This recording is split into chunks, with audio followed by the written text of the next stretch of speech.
kdaj se uporablja kaj. Ker mi imamo dron, ki je napolnjen z eksplozivom.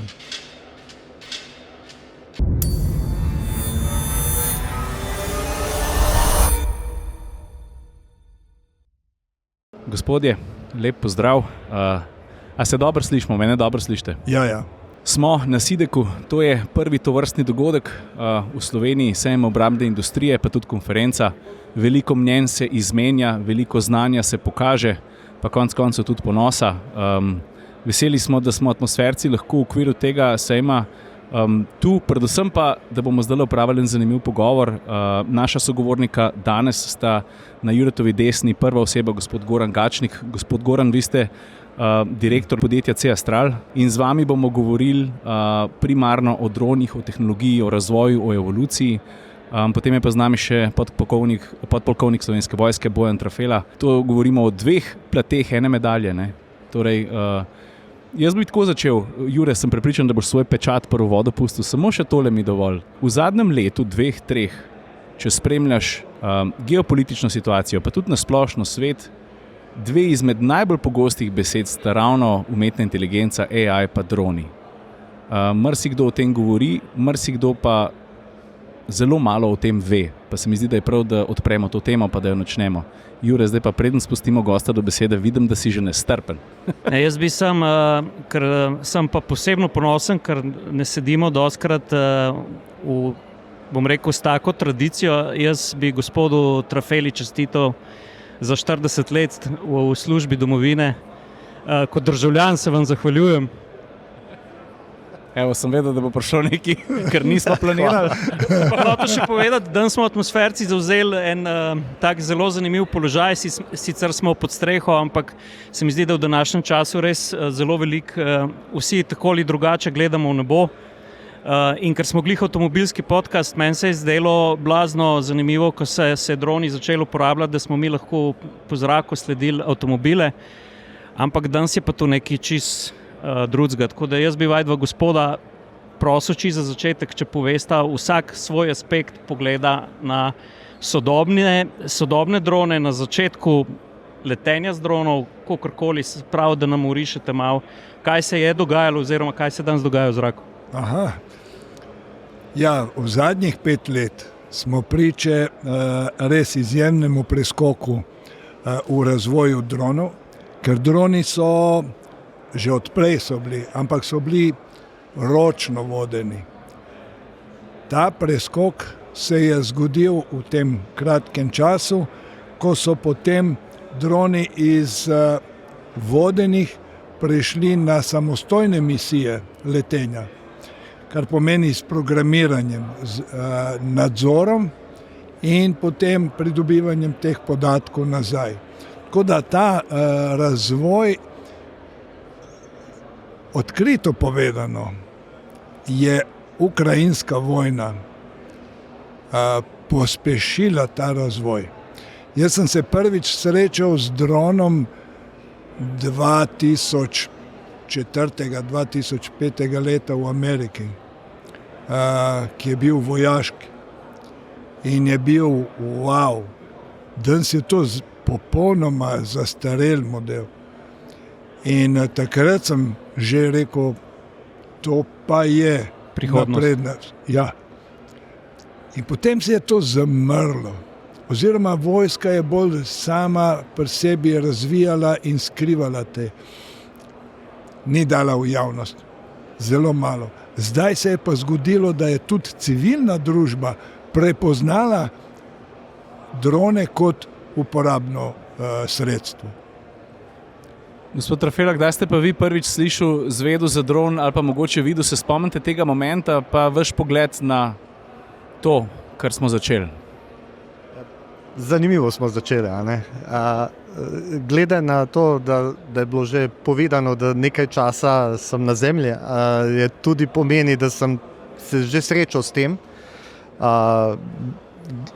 Torej, državo še nimamo 40 let, kar pomeni, da sem že v prejšnjem sistemu šel v vojaško šolo z 14 leti, tako da si lahko izračunate moja leta tudi. Drugače pa moje prvo srečanje je bilo z dronom kot dron tarča. Jaz namreč prihajam iz vojaškega letalstva in zračne obrambe, iz vojaškega letalstva. In torej moji kolegi iz zračne obrambe so pa drone predvsem uporabljali kot tarča za svoja orožja, se pravi za protizračne sisteme, za rakete, od ročnih, bom rekel, Eagle strel v tistem času do tudi večjih sistemov protizračne obrambe. In ne nazadnje tudi v Slovenski vojski smo tako začeli ravno v zračni obrambi s prvimi brezpilotniki v tem duhu, da so to bile tarče za naše za usposabljanje. Tako se pravi za protizračno obrambo. V vojaškem letalstvu so se pa uporabljali za tarče v zraku, se pravi za streljanje z letala na letalo, ker so pač letala in življenja nekoliko malo dražja, se je streljalo na drone v zraku. Se pravi, če čisto splošim, dron, prva vloga drona v vojski je bila, da je bil tako kot glinasti golob pri trapu. Pa tako, načeloma, če pogledamo, če gremo dovolj daleč v zgodovino, ne vem, prvih preizkušenj, če se spomnimo, letalstvo izvira, nekako je doseglo prepoznavnost v drugi svetovni vojni. Potem pa takrat so pa imeli zgolj rakete zrak-zemlja. Potem pa počasi prihaja do razvoja te oborožitve, kjer dobimo tudi oborožitev za zrak-zrak in dejansko prva streljanja so bila izvajana na letala, ki niso imela pilota, ta se je namreč, bom rekel, s padalom skočil ven in je letalo nadaljevalo let z krmiljenjem za tiste čase, v časih po drugi svetovni vojni, ko so se razvijali prvi protiletalski sistemi zrak-zrak. Tako da prvi droni so dejansko bili prava letala. Rdeča nit je, se mi zdi, da sočasno s tem, ko jo poslušam, to, da droni seveda z napredkom tehnologije in zaradi geopolitičnih situacij postajajo zares vse pametnejši. Jaz bi tako rekel, ko nekdo reče umetna inteligenca, AI, najprej pomislimo na to, kako danes praktično ni več potrebno, da imamo prevajalce, pa marsikaj. 2 leti nazaj, mogoče do tega še sploh pomislil ni. Blazno hitro se vse skupaj razvija. Vprašanje, kaj bo čez 2-3 leta. A je pri vojaški tehnologiji, pri vas, ki spremljate in morate biti up to date, in pri vas, ki razvijate, če se ne motim, Astral je v tem fohu že 30+ let, kako vi vidite ta napredek in kako lovite, bom rekel, korak ali celo mogoče kakšen trend postavljate? A bom jaz prvi, ker pri nas nastaja to. Ja. Dejansko umetna inteligenca več ni dodatek, je obvezna uporabnost, obvezna uporaba v sistemu računalniškem in programiranju. In umetna inteligenca trenutno omogoča, da zelo hitro prepozna teren, prepozna tarčo, prepozna osebo, dela sistemizacijo potrebnih tarč od nepotrebnih, koristne podatke od nekoristnih. In to je z umetno inteligenco je velik korak prišel tudi do dronov, ki zdaj veliko tega samostojno opravljajo in pomagajo pri hitrih odločitvah. Recimo, če govorimo o vojski, na fronti takoj prepozna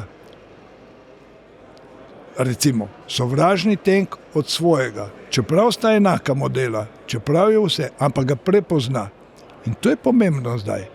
Če iščemo pogrešano osebo, jo prepozna. Če iščemo avto, ki recimo v policiji iščejo avto, ki šverca ali pa prevažate emigrante ilegalno, dobi tarčo, dobi registrsko sliko in ga spremlja ves čas, ga ne zgubi.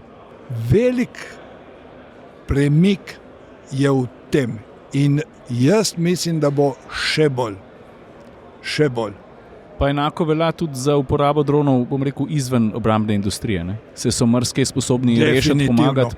Definitivno. Če pogledate umetno inteligenco in uporaba dronov pri teh naravnih nesrečah, pri vodotokih, pri Gorskem meritvah, reševanju. pri gorskem reševanju, to pa definitivno.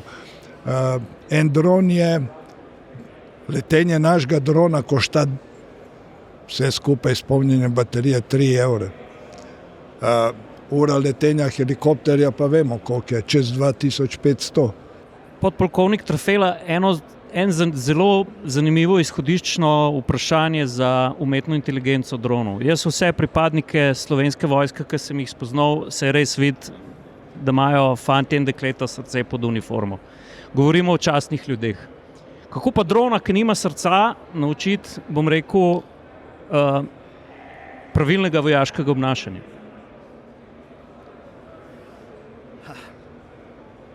Torej, prej smo se malenkost pogovarjali. Se pravi, vojaki, moram tako začeti. Pogosto, ko pomislite na vojaka, kaj je prvo, kar vam pride v glavo? Meni obramba domovine. Odlično. Vendar večini ljudi pride Negativna, smrt, negativna. pride opustošenje, uničenje. Verjemite mi, to je zadnje, kar si vojaki želimo. In vaš sentiment obrambe domovine, to je, kar je naše gonilo. Ne povzročanje škode bede, trpljenja, ker to v popolnem nasprotju s tem, kar človek naj bi bil, ali civilizirana družba, da temu rečem. In pa naj se sliši to še tako čudno. Vojna ima svoja pravila. To, kar mi velikokrat gledamo po televiziji, pa se to pripisuje nekim bojnim spopadom, to je daleč od bojnega spopada, kak je mišljeno, da se vojna vodi. Pa se to sliši zelo smešno, verjetno za vas poslušalce si bojo mislili, kaj pa ta zdaj govori. Ampak vojna ima pravila in mi se teh pravil učimo. Reče se mednarodno humanitarno pravo, reče se pravila vojaškega spopada. Imamo ženevske konvencije, ki vse to upravljajo. Kajti ne nazadnje vsi smo živa bitja, kaj ne? In jaz še nisem spoznal vojaka, pa sem jih veliko in z ene in druge strani meje in iz veliko držav, ki bi bili, bom rekel, vzgojeni tako, da je kar treba vse poprek pa uničiti. In to je osnova, kjer ko prihajamo do umetne inteligence, ko jo gledamo tako, namreč že sam pojem umetne inteligence je po mojem malo napačno izbran, ker inteligenca ne pogojuje zgolj, da vi znate sešteti 2 + 2 ali pa ne vem, da nekaj znate skrb sestaviti. Ne nazadnje umetno inteligenco programiramo ljudje, algoritme pišemo ljudje.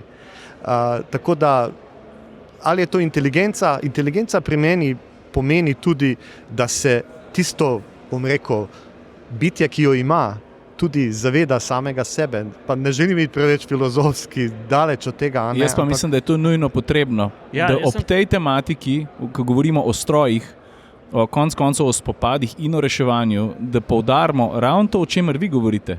Ker to je temelj za vse, se mi zdi. Seveda, umetna inteligenca je orodje, ki ga upravlja človek. In kako njega usposobiš, da upravlja s tem orodjem in kako programiraš, tako se tudi ona odzove. Ker kot ste rekel, ona nima čustev. Ona ne ve, ali je to tank, ali je to živo bitje. Ali je ranjenec, ali je civil. To je tarča. In zdaj, ali operater, tisti, ki dela z dronom in vodi ta sistem, ali ve, kdaj in kako in zakaj uporabiti tarčo kot tarčo. Podpolkovnik Trefela, prekinil sem vas, jaz se opravičujem. Če ste želeli še razviti tisto misel, sem se mi zdaj ključno poudariti to, kar je v tem primeru ključno. No? Ne, jaz sem še hotel vprašati, ker doktrina vojskovanja se je popolnoma spremenila. Ne. Tudi vidimo poročanje o vojni. Danes pač odpreš katerokoli družbeno omrežje in so posnetki vojaških dronov. Praktično gledaš, kot da bi imeli vojaki na čeladah kamere in jaz sem glih iz tega vidika sem izhajal, ker ob vsej grozoti vojne smo tudi že videli, naprimer tudi iz ukrajinskega bojišča, kadar je bil človeški operater drona, ne, ko je prepoznal neko stisko človeka, smo tudi videli že o tej časti, ko vi govorite, pa je pustil ranjenca, da ga je evakuirala njihova enota in tako naprej. In moj pomislek je, kako zdaj res to umetno inteligenco, naprimer slovenske vojaške drone in povedati, naučiti, kako jih pravilno uporabljati. Kje so glavni izzivi, kar se vojske tiče? Dovolite samo malenko zastopim korak nazaj, pa bom odgovoril na vaše vprašanje. Namreč, ravno v tem je trik, pa se to vse prepleta, a ne? Ker tu zdaj že malo posegamo na etiko. In tukaj se pogovarjamo, pa dajmo jo tako poimenovati, o tehnološki etiki, pa o človeški etiki. In zdaj, tehnologija nam je več ali manj jasna. Se razvija tako hitro, da jo skomaj mi dohajamo z pravili in predpisi. Naš etos se pa ne bi smel.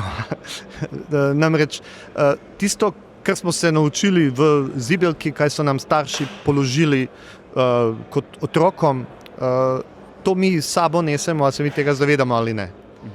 Družba in okolje, v katerem pač rastemo naprej, ne, vpliva na nas in na naše dojemanje. In valjda, da je na 14-letnega otroka, ki je šel v vojaško šolo, to tudi vplivalo v določenem domenu.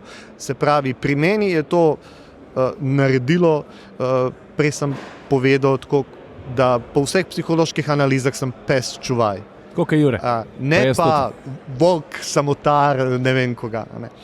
Ker pomeni, da sem narejen, da varujem svojo čredo.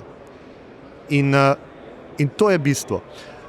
Ko pa dodajamo zdaj v našo čredo, če sem že vzel to analogijo, en novi etos tehnološkega, ki ga mi pišemo,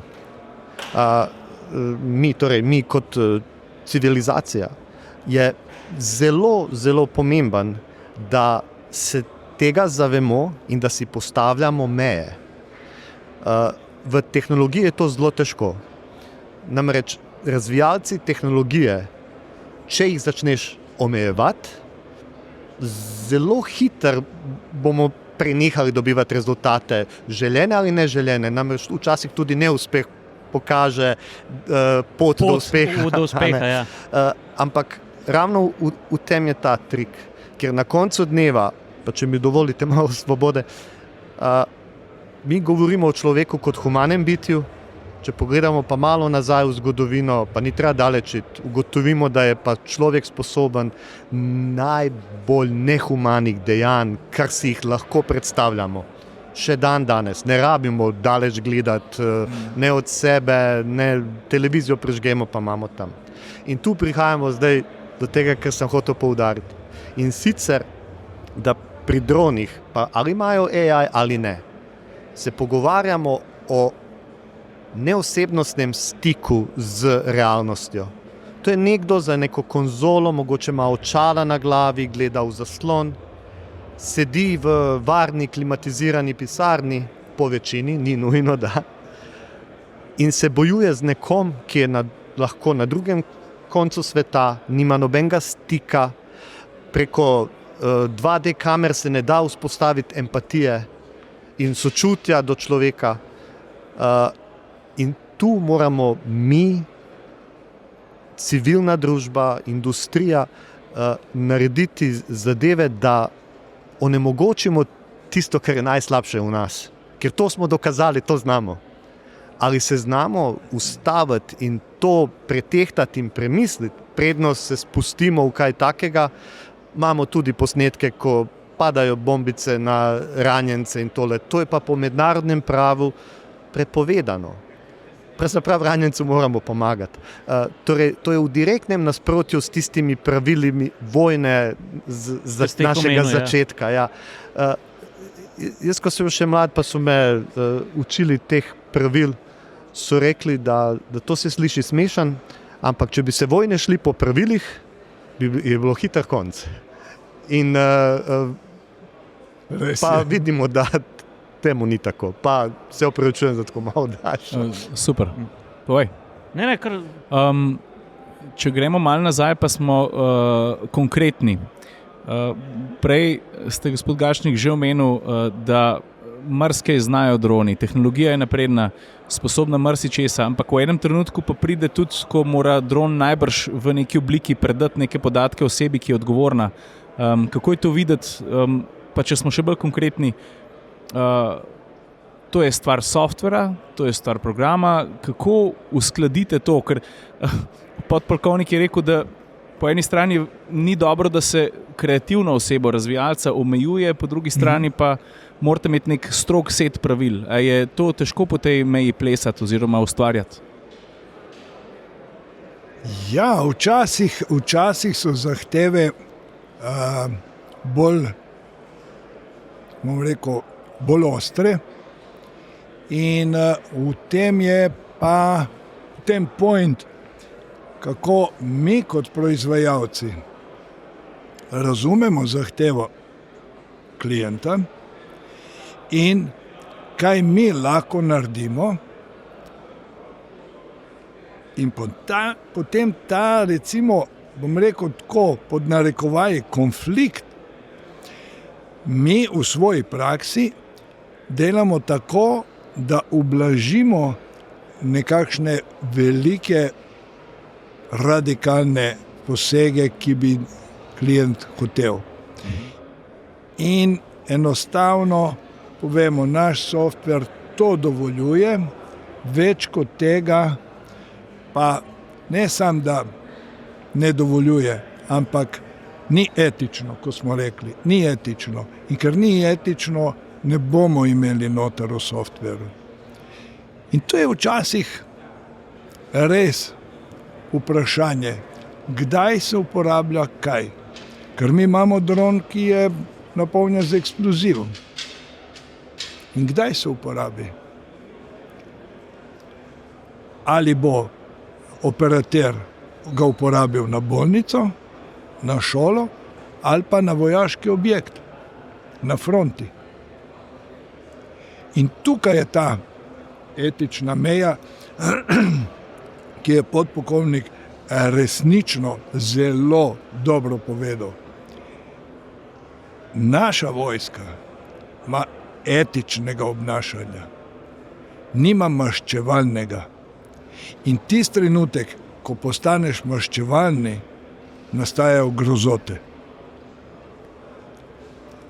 V tem primeru pa bo težko kontrolirati, ali je operater izbral tarčo bolnico ali je izbral vojaški, recimo, poveljniški center ali pa center zvez.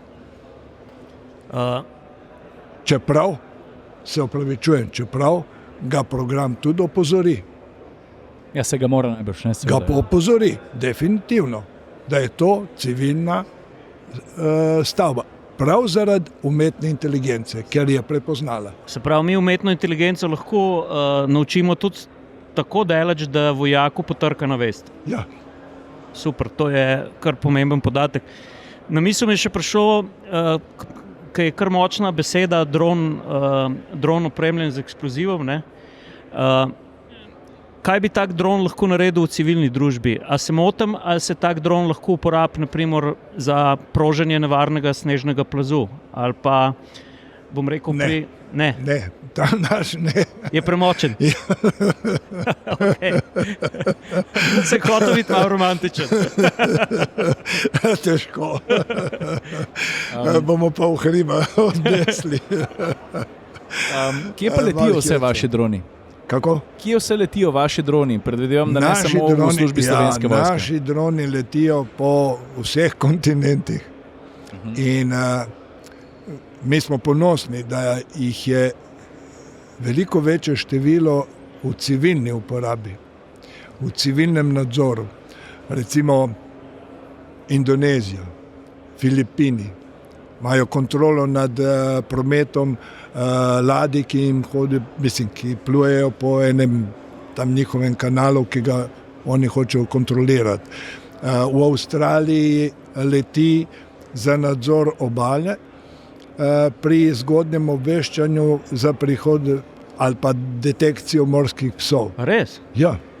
Se pravi, oni opozorijo, on je dron vid, tam se je pojavila večja populacija. Ja, ker je kamera je taka in ti to dobiš. Naši droni se uporabljajo na Cipru za Coast Guard, če je ki kakšna nesreča, kaj se dogaja za nadzor priobalja.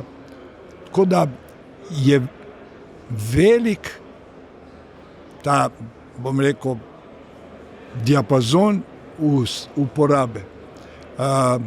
V Kanadi želijo nadzor nad prometom, nad avtocestami. Tudi Hrvaška se zanima za to. Dejansko gasilci, mi smo na požaru, ki je bil takrat ogromen na Krasu, smo izvajali nočne polete. Da smo ugotovili točno, kje so žarišča. In kje oni niso potem gasilci, itak so bili zmatrani, da niso morali letati gor pa dol, ker bi dobil točno koordinato. Se pravi, vi ste poslali dron, operater je dobil koordinato potencialnega žarišča. In so točno vedeli, ekipe za intervencijo so šle in pogasile to potencialno žarišče. Ali pa kaj je ostalo, pa tli, pa so mislili, da je. No, pa če dovolite, če samo dopolnim gospoda, ravno pri tem požaru se je najbolje videlo to sodelovanje med civilno-vojaško sfero, ker mi smo pa tam bili ne zgolj s helikopterji ali pa z letali, ampak so tam bili tudi naši vojaki, ki jih sicer usposabljamo za navajanje ognja na bojišču, so dejansko tukaj pa s svojimi znanji navajali letala in helikoptere, da gasijo požara. Super, dober segway. Tukaj smo zdaj govorili pri vas o konkretni uporabi. Kako pa konkretno Slovenska vojska uporablja drone, če zelo poenostavim? Kakšne drone sploh imamo? Kako izgledajo vaje, kako letite, kako je to videti? To je pravzaprav zelo dobro vprašanje. In mogoče tako za vaše poslušalce, da malenkost razumejo, kajti v vojski rad vse popredalčkamo, in tako smo tudi brezpilotne zrakoplove ravno tako.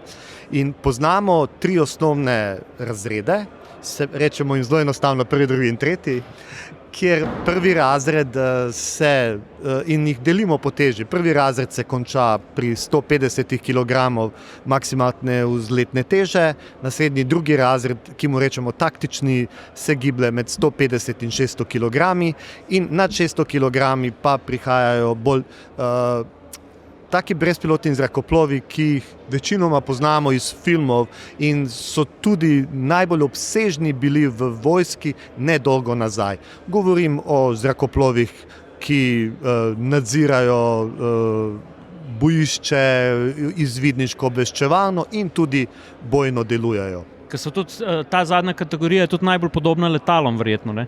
Tako je. Pravzaprav, jaz jim prav rečem, to je resen zrakoplov, v tem duhu, da imajo 17 metrov čez krila in drugi in tretji razred potrebujeta pilota za letenje. Tu ne govorimo več o operaterju, to je de facto pilot, ki je usposobljen kot klasičen pilot. Če smo zdaj pri vojakih, se pravi kot naš vojaški pilot Pilatusa, helikopterja, ima licenco, ki se reče CPL, se pravi Civilian Pilot License, da je licenciran za letenje v nadzorovanem zračnem prostoru. Dočem v razredu 1, in sicer je to malo bolj ohlapno, ker imamo zdaj novi stanek, ki operaterje malenkost drugače imenuje, definira, ampak če rečemo zaradi lažjega razumevanja, da pri prvem razredu pa imamo operaterje. Torej, oni niso licencirani piloti, so pa licencirani oziroma certificirani operaterji, ki jih pa delimo v vrste, ampak ne bi zdaj preveč o tem. V Slovenski vojski predvsem imamo zrakoplove iz razreda 1 in jih po večini uporabljamo v obveščevalno-izvidniške namene. Tudi sodelujemo pri razvoju ravno tudi s podjetjem C-Astral med drugim. In če pogledamo, ravno letos je Slovenska vojska naredila temeljito reorganizacijo svoje sestave. In da omenim zgolj 2 enoti, ki sta ustanovljeni, in sicer 155. eskadrila bojnih brezpilotnih zrakoplovov. Ta je namenjena in je sestavni del 15. brigade vojaškega letalstva in zračne obrambe in je predvsem namenjena sprejemu zrakoplovov razreda 3. Torej, v posadki imamo 2 posameznika, se pravi pilota ter glavnega operaterja oborožitve in sistemov, ki pač upravlja predvsem z senzoriko, ki jo imamo od radarjev preko optičnih infrardečih kamer do oborožitve. In še druga enota, ki jo ne smem pozabiti, je pa obveščevalno-izvidniška enota, ki pa pokriva spekter obveščevalnih nalog. V 155. eskadrili, ki bo dejansko lahko opravljala tudi obveščevalno-izvidniške naloge, vendar prvenstven njen namen je zračna podpora pripadnikom Slovenske vojske na tleh z bojnim delovanjem in tudi, bi temu rečemo, zgodnje obveščanje in javljanje na premike nevarnosti v zraku.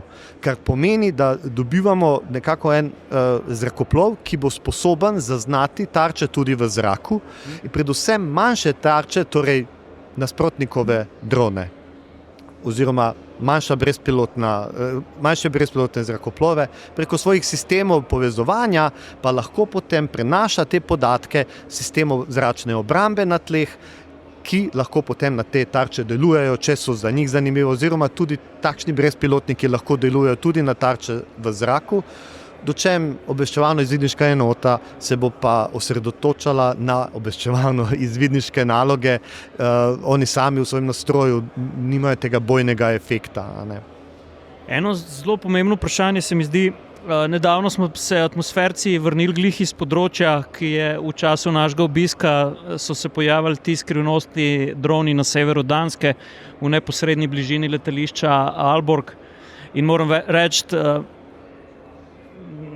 mi se nismo počutili nič ogrožene, lokalno prebivalstvo je bilo pa vidno prestrašeno.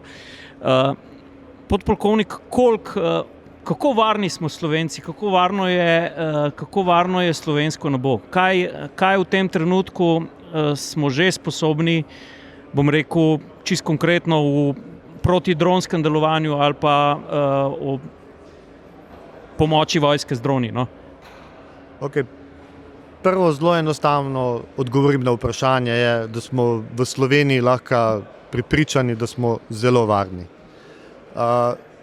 Torej, pa ne toliko, da smo, ne vem, ker smo oddaljeni od nekih spopadov, ne vem česa, vaši poslušalci se dobro zavedajo, da mi lastnega bojnega letalstva v tem duhu nimamo, se pravi, nimamo nekih hitrih prestreznikov, lovcev, če želite, ki so ne nazadnje sestavni del zračne obrambe. Namreč zračna obramba niso zgolj rakete. Jasno. Zračna obramba je sinergija raket in različnih sistemov in ne nazadnje vojaških letal. V tem duhu nam pač zavezništvo pomaga, tako da imamo sklenjene dogovore za vojaške nevarnosti, da bodo to obdelali, da tako rečem, naši sosedi, torej Madžari ali Italijani. Konkretno se lovci na neke drone ne bo spustil, ker so zelo nizko zanj in so nedosegljivi. Ampak to ni vprašanje. Vprašanje je, kaj bi mi lahko naredili. Jaz bom takole rekel. Vojska lahko stori veliko. Vendar upam, da se zavedamo, da Slovenska vojska nima poslanstva, da v miru kakorkoli deluje na tleh Slovenije. Razen v nekih posameznih primerih, ko smo bili priča 2015, 37. člen zakona, mislim, da ni potrebe veliko o tem govoriti. Vendar mi nismo narejeni za mir. Mi smo zarejeni za, pa dovolite mi, da po domače povem, za ne bodi ga treba. Ko rabite nas, jaz radi rečem, imamo mi večje probleme, kakor to, kaj smo mi sposobni narediti. Jaz vam lahko rečem, da ne glede na to, kaj smo sposobni narediti, bomo naredili vse, kar lahko. In bomo tukaj. Kar zadeva pa same drone, mi jih lahko odkrivamo, mi imamo radarske sisteme. Mi imamo na taktičnih nivojih tudi sisteme, ki lahko povzročijo, da dron enostavno preneha leteti, ker mu komunikacijo odvzamemo. Aha, to je elektronsko vojskovanje. Tako, to je elektronsko vojskovanje. Pri nas to ni v povojih, nenazadnje imamo tudi enoto, ki je nastala iz ene manjše enote in na tem področju tudi z industrijo veliko in dobro sodelujemo. Vendar znova, to moramo biti pa na jasnem. Če pridemo do tega, da Slovenska vojska deluje na slovenskih tleh, brez da je kakšna krizna situacija oziroma vojno stanje, pa imamo drugi set problemov, v katerih verjetno ne želimo v to priti. In čisto, da pridem nazaj do naših severnih zaveznikov, nekaj časa sem preživel v tem okolju, v NATO strukturi in tu prihaja, če dovolite tako, bolj eno osebno mnenje, do de facto kulturnih razlik. Mene, pa verjetno tudi vas, niso tako vzgajali doma, v strahu, nočem reči sovraštvo, kajti sovraštvo za naše konce ni okej. Zato se jaz tudi zelo trudim govoriti o nasprotnikih, ne o sovražnikih. In to sem poskušal tudi kolege zunaj naših, na zahodni strani meje podučiti, da Slovani imamo več besed za nasprotnika, da to hujše pojmovanje sovražnik pa izhaja v korenu besede imamo vraga oziroma sovraga, ker mislim, da nam je vsem za tem omizju zelo jasno, o čem govorimo. Tako da ne smemo si delati sovražnikov, kajti sovražniki se potem ne da sklopiti miru, z nasprotniki pa lahko. In se zopet vrnemo nazaj na pravila igre v vojni, ker mi odigramo partijo šaha in si sežemo v roko. Če pa med partijo, zato ker mi je kraljico vzel, ga jaz ustrelim, verjetno si ne bova mogla seči v roko. Nikoli več. No, v tem je trik. In nažalost, jaz sem velikokrat opazil, da naši, zahodni prijatelji pa veliko na strahu temeljijo. In zdaj en dron poleti, je cel halo, Potem pa v Münchnu ugotovimo, da je en naš južni brat probaval malo svoj dron, pa jaz ne želim zdaj znižati, ta nevarnost je realna. Zato, ker je to dosegljivo vsakomur. Ta dron, greste v Big Bang ga kupiti in ne želim zdaj ponujati ideje nekomu, kaj lahko z njim stori, ampak mislim, da ne rabimo veliko domišljije, kaj ne? In v tem je trik. In zdaj, ampak to je zgolj letenje. Če pa pogledamo, da mi dodajamo elemente umetne inteligence, ki pri vsem tem mi predvsem tu vidimo pomoč. Namreč sodobno bojišče je zelo prezasičeno z nekimi informacijami, podatki. Operaterji danes dobivajo veliko več informacij, kot si mi za tem omizje lahko predstavljamo. In sistem, ki mu pomaga razluščiti plevel od zrnja, če želimo, je zelo okej. In mi tako vidimo ta AI kot pomoč operaterju, da se skoncentrira na tisto, kar mu je naloga. Podobno kot avtopilot pri zrakoplovu. Ali vsi ti sistemi, ki omogočajo vojaškem pilotu, da stopi v misijo, niso narejeni, da njega zamenjamo, ampak da njega razbremenimo in da lahko opravlja svojo nalogo, zakaj je tam poslan. Da se ne rabi ukvarjati z vsemi šumi, ki se okrog njega dogajajo, sistem za to poskrbi. On pa je skoncentriran na misijo in na nalogo, mogoče 2-3 koraka naprej. Za drugoga bo zrakoplov obvestil, ali ga je nekdo zaznal na radarju, ali je med premikom brezpilotnik zaznal nekaj zanimivega. Vse to se zbira, poroča, analizira in če pogledamo, če bi to mogel vse človek narediti, čas, koliko ljudi rabimo, potem okrog ene mize, da proučimo en fotografski posnetek, to lahko traja 2 dni.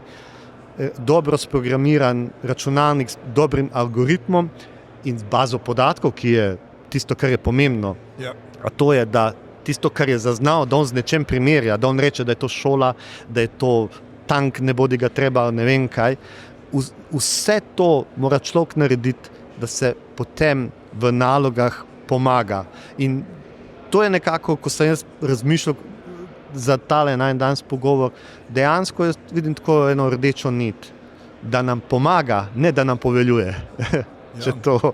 Če pa se jaz sam malo nadovežem na ta vaše vprašanje, tudi v programu droni dobijo, katera področja ne more leteti. Recimo, letališče Brnik, ne moreš leteti.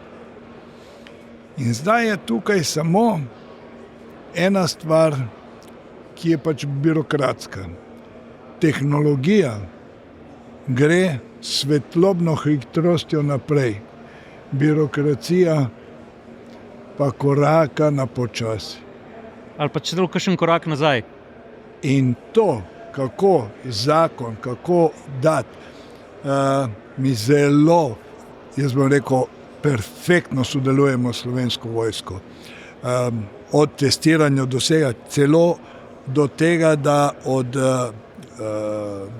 tega VLO-ja, ki je v bistvu krovni za nas, sodelujemo, kje lahko letimo, kako damo zahtevo, dobimo, in v tej izkušnji sodelovanja mi tudi programiramo in dajemo v program in, bom rekel spet, umetna inteligenca mora spoštovati ta program. In to je to. Kar se tiče pa letališč, ki to delajo, jaz sem tudi spremljal to, kaj se dogaja. Moje osebno mnenje, modna muha posameznikov, ko vidi, da je panika na letališču, da so se ustavili zaradi enega, ki je probal, potem še njih 5, ki imajo doma drone, grem tudi jaz probati. Ja, ker v bistvu to paniko so lučke v zraku naredile. Ne? Točno to, ampak en dron zruši letalo, Seveda. 150 ljudi bo stradalo in seveda, da je panika, ampak tevi posamezniki koristijo to za svojo neko samopotrditev, da tudi oni lahko to naredijo. Zato smo pa tudi mi, se opravičujem, smo tudi mi začeli razmišljati in delamo na projektu, ki bo paraliziral dron. Za toliko časa, da ga lahko, recimo, če si na bojišču, da ga sestreliš. Ali ga pa odpove sistem elektronski in pade dol.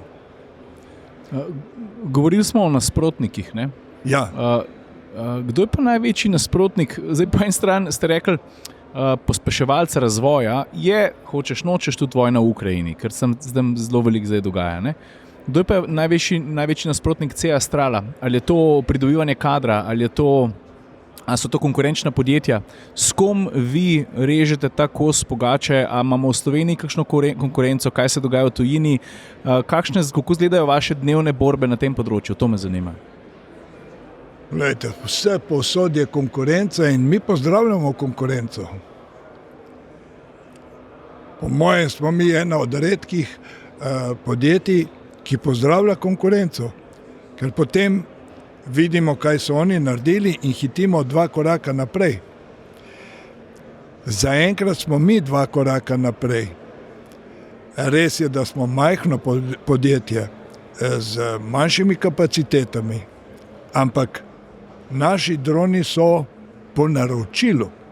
Ni štancano v proizvodnji, tak, pa čez konc 8 ur, pa jih je 300 od zunaj. Koliko jih pa naredite na leto? Imamo kapacitete do 150, od 120 do 150 dronov z perfektnim sistemom payloadu. Lahko tudi več, seveda, ampak to je eno povprečje. Tole moram vprašati, ker to me tudi zanima, pa tudi vem, da sta oba zelo močna pri tehniki. Kaj poganja danes drone? A je to, bom rekel, razred 1 pa 2, je to zgolj elektrika? Kakšne energente vse imamo v zraku? Kaj zmorejo droni, koliko visoko gredo lahko, koliko hitro gredo lahko, taki specialni droni? Jaz bom tako rekel, mi smo se opredelili na elektriko, na baterije in zato sem prej omenil, da polnjenje enega kompleta baterij stane 2 evra. Vendar konkurenca ima hibridne, ima na bencin, imajo različno. Prednost naših, zakaj so na elektriko? Zato, ker jih ne zazna radar. Tiši so verjetno, ne? Kako? Tiši so tudi? Ja, tiši so, seveda, ker motorja nima in našega že na 600 metrov, na 500 metrov več ne slišiš in ne vidiš. Letijo pa do višine, na Himalajih smo probali in je bilo na 5000, drugače je pa uradno do 4000 metrov in ta teden so moji sodelavci izvajali trening v Črni Gori in so leteli skoraj na 3800. Kakšna je pa avtonomija? Kako dolgo je lahko v zraku? V zraku je lahko do 2 uri pa pol. Zdaj delamo na novem modelu, ki bo 3 ure pa pol, zaradi spet sodobnih baterij, ker so močnejše. Razdalja pa je recimo z anteno, ki je 5 metrov višine, 40 km. In tukaj operater nariše, kaj hoče, kako programira let in potem izvaja. Lahko ga tudi med letom popravi, lahko skrajša karkoli, ampak drugače je pa doseg 190 km v eno stran. In to je perfektno recimo za spremljanje in nadzor meje. Podpolkovnik, tudi ena zanimiva tranzicija se je naredila v sodobni doktrini bojevanja. Nekoč je bil dron tarča, danes je vojak, strelc, mu lahko rečemo.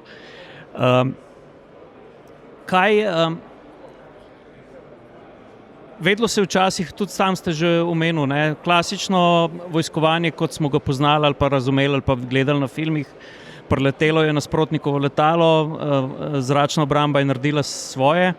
Jaz sem imel zadnjič priliko v naši enoti zračne obrambe Kobra, so mi dali možnost se usesti za simulator topniškega sistema Mangart in sem videl, da en majhen dron zahteva kar veliko znanja, da ga onesposobiš. Tudi s tako sofisticiranim sistemom. Kaj je zdaj, bom rekel, glavni protidronski ščit v sodobni vojski? A se iz raketnih baterij selimo nazaj na manjše topniške sisteme, ne vem, kot so bile baterije na letalonosilkah pri bitki za Midway? Pravzaprav, tako, če šaljivo povem, da, gremo nazaj na flak, a ne? Na flak? Ampak šalo na stran, čeprav je to res. Je to takole, a ne? To, kar ste videli pri Mangartu, a ne, predstavlja en način tega delovanja, a ne? Namreč izziv drona prvega razreda, a ne? Ker o tem se pogovarjamo. Razred 2 pa 3 je čisto nekaj drugega. Dočem te so majhni, letijo nizko in so zelo hitri. Kar pomeni, da z temi starimi sistemi, ki so bili recimo temu analogni, se pravi, imeli smo top in operaterja, ki je z svojim znanjem prehitevanja tarče pač strelo. Danes je to tako zelo težko, nočem reči nemogoče, kajti življenje mi uči, da nič ni nemogoče, a ne? Ampak je zelo težko. Zato ta sistem ima še veliko drugih pomagal, od radarjev do elektrooptičnih kamer, ki vnaprej zaznajo tarčo jo znajo spremljati, predvidevati in potem računalniki z izračuni, oni znajo tudi prepoznati na podlagi frekvenc in signala radarskega, za kakšen tip plovila gre, znajo tudi operaterja najti, kajti te operaterji so relativno blizu. To se pravi, operaterji razreda 2 pa recimo so lahko na oddaljenosti 200-300 km, razreda 3 so pa lahko na drugem koncu sveta. So pa lahko na drugem kontinentu. Tako da sploh tega stika ni, samo se pogovarjamo, ga upravljamo s satelitom ali radijsko komunikacijo. Zatorej, oba podatka sta pomembna, se pravi, da mi in operaterja odkrijemo in nasprotno plovilo. Seštevek vsega tega govori o kinetičnem efektu, ker ko se pogovarjamo o Mangartu, pomeni samo sestrelitev, se pravi fizično uničenje. Tako. Sistemi, ki jih Slovenska vojska zasleduje, so pa tudi, če rečem, mehki kinetični efekti, da se zrakoplov ali se mu prekine komunikacija in potem ta plovila imajo že v sebi po defaultu narejeno, da varno pristanejo, ker so izgubili stik, ali se vrnejo nazaj operaterju. Ker si operater načeloma ne želi, če ima armiran eksploziv pod trupom, ampak to je drugi problem.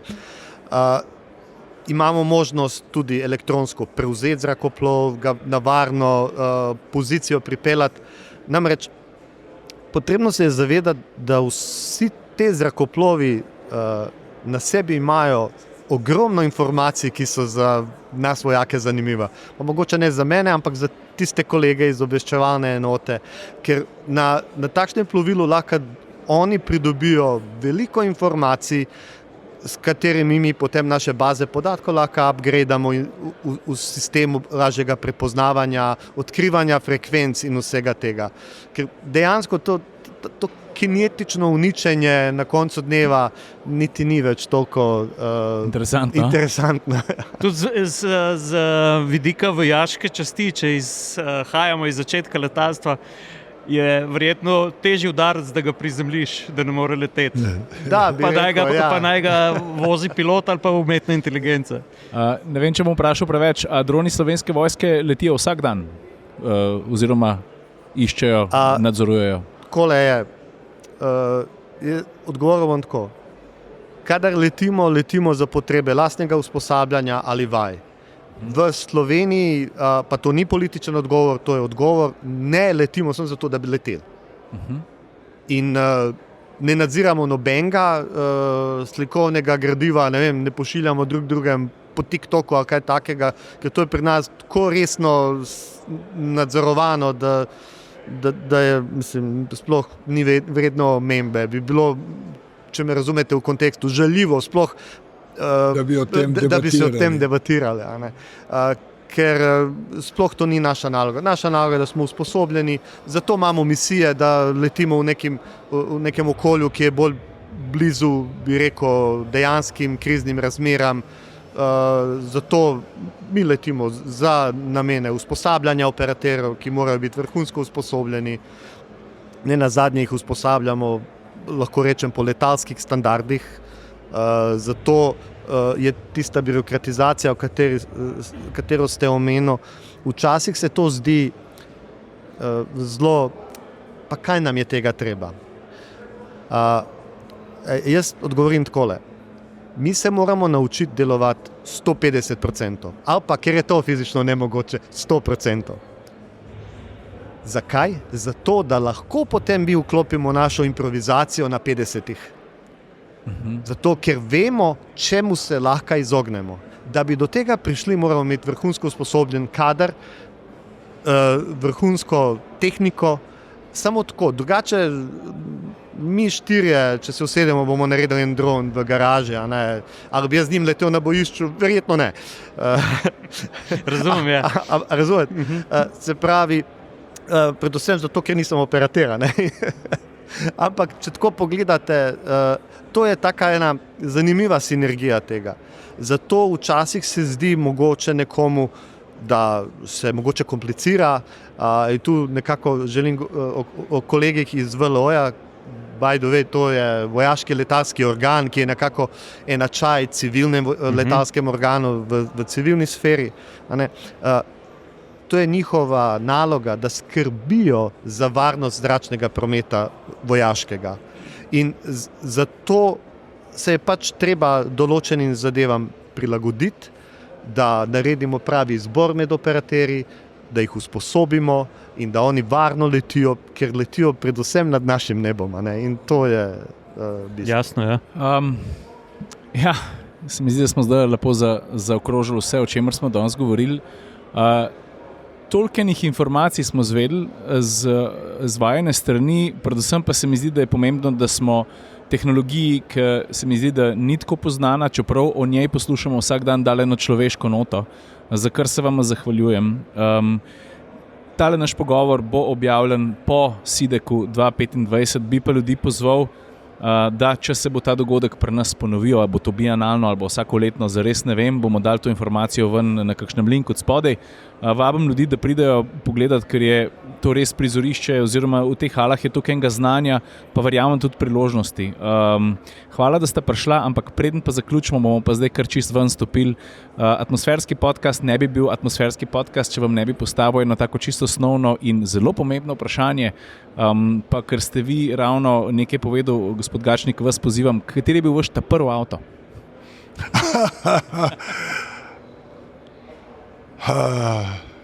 Stojenka. Okay. Se mi zdi, da bomo o tem bazenu Je bila zelena mediteranka. Ne, je bila rdeča. Rdeča in je bila 1300, ki sem jo lahko popravil tudi z kombinirkami. Super, hvala. Kaj pa podpolkovnik? Tako imenovani beli labod, kakršnakoli bom rekel, izhodišče z tu 160 je zgolj na ključe, ker je bila bela 128. Super. Jaz imam še eno vprašanje. Jaz imam še eno vprašanje, pa tokrat pa za gospoda Gačnika. Jaz, ko se pogledam po Sloveniji, ne, jaz imam občutek, da mi imamo na eni strani blazno lepo deželo, po drugi strani pa blazno zahtevno za letenje. Umetna inteligenca, ki pride nekje od Jalovca dol v dolino Tamar, pa jo moraš pol proti Gorjancem obrniti čez vse te griče doline, a si reče pa ne, Slovenija, tukaj se moram pa res veliko naučiti. A je Slovenija zahtevna dežela za leteti? Če znaš, ne. Ok, odlično. Hvala še enkrat. Hvala vam. Hvala vam.